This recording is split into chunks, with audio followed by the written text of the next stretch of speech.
Yang paling gawat adalah berupa mereka ini yang terjadi terhadap mereka ini adalah kekerasan struktural. Apa itu kekerasan struktural? Artinya ini kan terus berlanjut, yaitu rekayasa kasus terhadap mereka, ya, seolah-olah bahwa mereka ini dengan instrumen kekuasaan, dengan instrumen dan sumber daya yang ada pada kekuasaan, itu membuat mereka menjadi tertuduh dan pelaku, ya. Jadi bukan korban. Nah, inilah kekerasan struktural, di mana kasusnya direkayasa sedemikian rupa, seolah-olah, sekali lagi saya mau katakan, mereka ini adalah pelaku justru, bukan sebagai korban.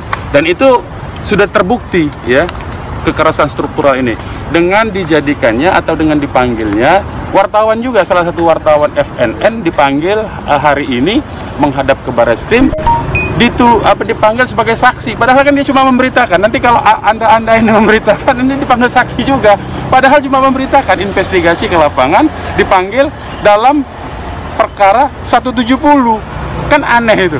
Nah, keanehan yang makin gawat lagi, ya, ini jadi kekerasan struktural ini harus dihentikan. Kenapa? Tadi kan di awalnya dikatakan ada tembak-menembak, kemudian ada serangan, tetapi kemudian berubah, ya, bahwa mereka ditangkap. Setelah diinvestigasi oleh teman-teman wartawan di sana, ternyata tidak ada tembak-menembak di lokasi KM 50. Kemudian terjadi serangannya di atas mobil.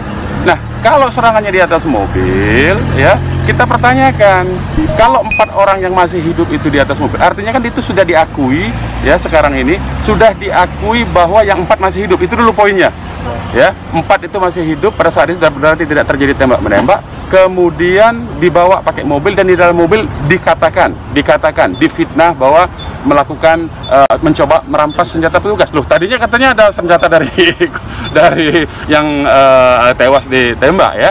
Nah, jadi ini ceritanya berubah. Pertanyaan yang patut juga diajukan, berapa orang itu di mobil? Masa 4-4-nya cuma dikawal sama 2 orang saja petugas? Nah, ini makin aneh, ya, makin aneh. Dan kemudian dihabisi 4-4-nya di dalam mobil. Nah, ini kan makin jelas. Dan justru mereka yang dituduh pasal 170, dan keluarga mereka dipaksa untuk dipanggil. Kan keluarganya tidak hadir, keluarganya kan tidak tahu yang terjadi di lapangan.